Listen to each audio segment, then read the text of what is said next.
You know that moment that everyone dreads? You step into a big new role at a new company, and then a few months in, they tell you it's not working out, and they ask you to go. It's brutal, it shakes your confidence, and it makes you wonder what this says about you as a leader and you as a person, and that's what we're going to be talking about today. In this episode, I'm going to talk about why this happens more often than people like to admit and what it really means, but specifically how to walk away without losing your leadership identity. Let's go. The big question, do you have 5 minutes, usually generates an enormous feeling of dread. Do you have 5 minutes? And often it's because the company has decided to let you go at the end of your probation period or even before. And for so many people, that is a nightmare scenario. You feel exposed, embarrassed, full of self-doubt, and probably some shame. Probably thinking, if they didn't confirm me in my job, does that mean I'm not good enough? Is this going to follow me the rest of my career? Was I fooling myself all along? Those are things that I hear from my clients. It's raw, it's painful, and I fully understand that it feels like the ground and the rug has been pulled out from under you. But also, here is what I want you to hear. When a new role in a new company doesn't work out, when the company makes that call and asks you to go, it doesn't diminish who you are as a leader or a person. It sharpens it.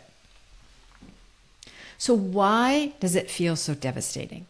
When you join a new company, especially at the senior level, you're excited, you're motivated for the challenge, you're putting your reputation, your track record, your personal identity on the line.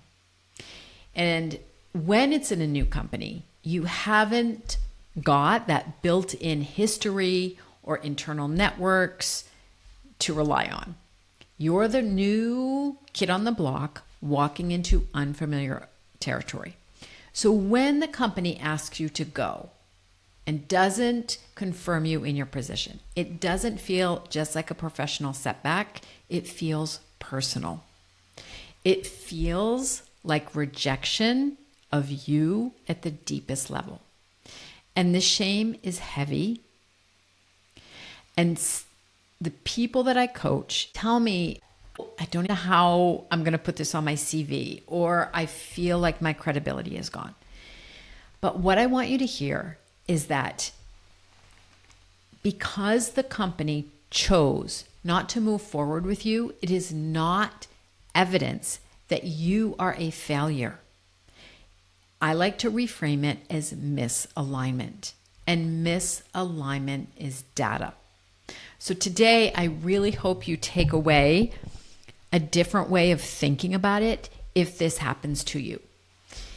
So why does it happen? Why do capable, accomplished leaders find themselves in roles that don't work out? Period. The first reason I see is that there's just not a cultural fit. So for you personally, it could mean you were told the company was collaborative, but it's actually really political. Or you personally, you value something like empowerment and the CEO is a micromanager. So in those cases, there is a real value clash. And no matter how skilled you are, you can't be your authentic self in that kind of environment. And so the company and the other people feel it because you're trying to be someone you're not. The second big reason I see is there are problems with the mandate, what I call mandate misrepresentation. And that is absolutely common, especially when we're looking at long hiring cycles, the company's priorities, and what they needed you to do when they wrote that job description 6 or 8 months ago, things have changed. Things have shifted. The market is different. People have come and gone. So your mandate can be different. You're hired under one promise, but the reality is very different. Now, I do want to put a parenthesis here because I did do an episode on this about managing messy. And it can be an opportunity, but sometimes it just doesn't work out. So the company might tell you, we want transformation and we need innovation. And once you arrive, what they really want is just status quo. Nobody wants to be challenged. Anytime you question, people start pointing fingers at you. So where the job and the role was sold to you as something maybe very strategic, you're going to spearhead a brand new initiative where they were going to invest, and you get there and it's tactical firefighting. There's no money. So suddenly the job that you thought you signed up for actually doesn't exist. And the third reason that this happens and that people get let go is that there are forces beyond your control. And sometimes not keeping you isn't about you at all. It could be the politics. So for example, the CEO and the board aren't aligned, or there's some kind of internal candidate that might be undermining you. It could be structural. Maybe the company is going to have a reorg and they can't tell you. And maybe they just decided that their priorities have changed. That reorg can make your role redundant. Could be financial, budget cuts, market shifts, sudden strategic pivots. Those things happen. And so it can be framed as performance, but honestly, all of those situations, none of it is about you. It is about the company, timing, context, and circumstances that were never in your control. So in that case, it's absolutely not a judgment of your capability, but it is a reflection of circumstance. And I have found that in many cases, that is what happens.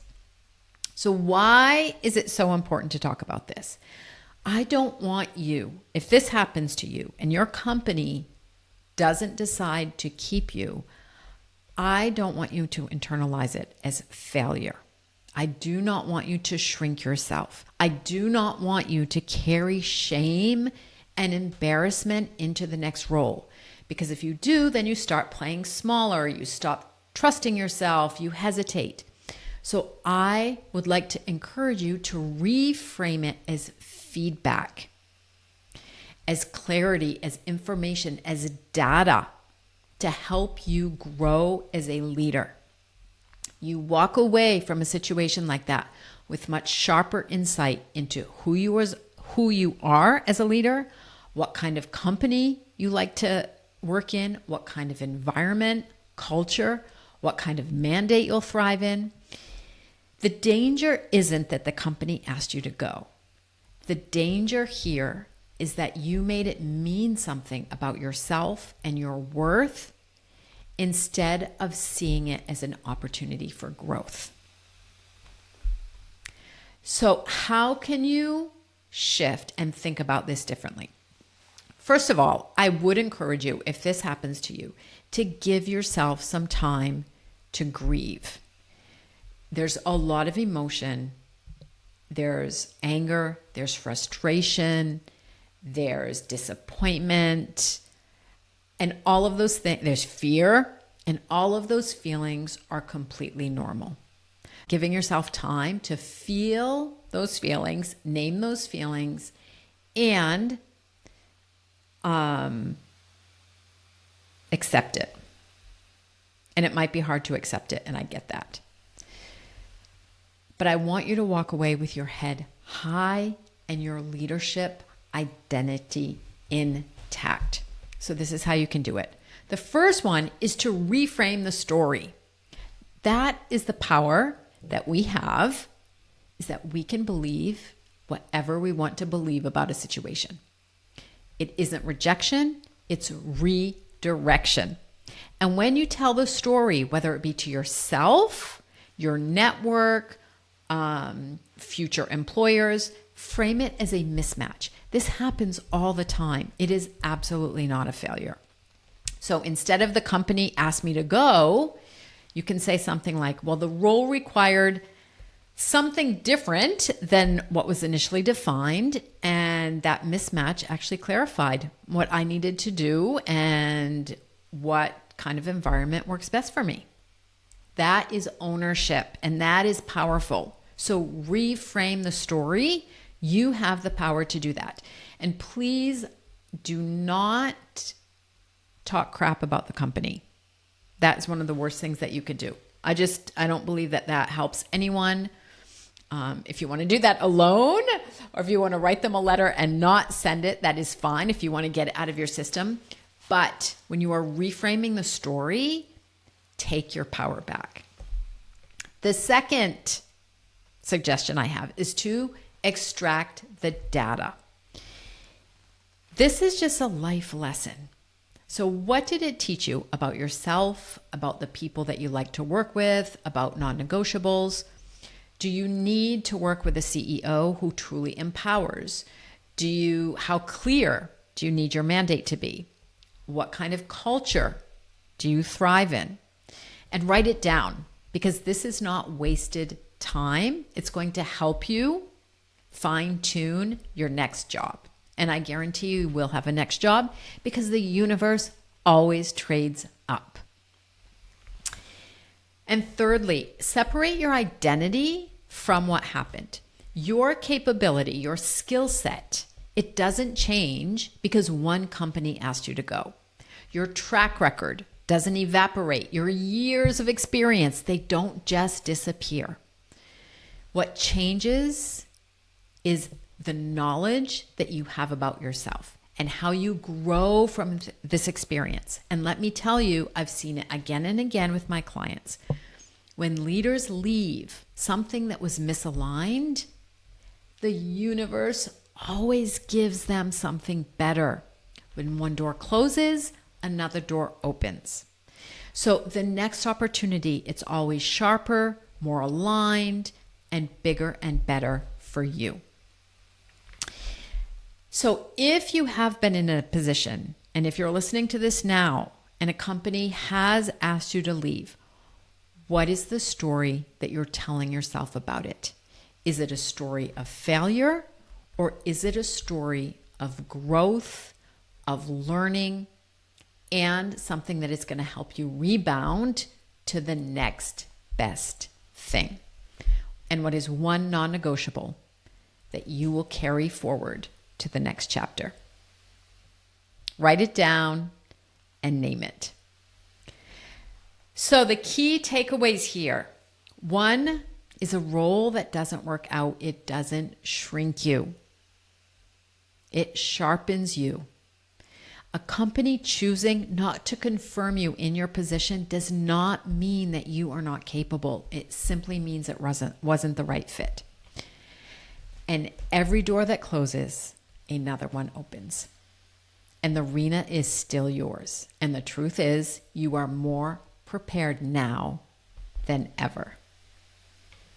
See you soon.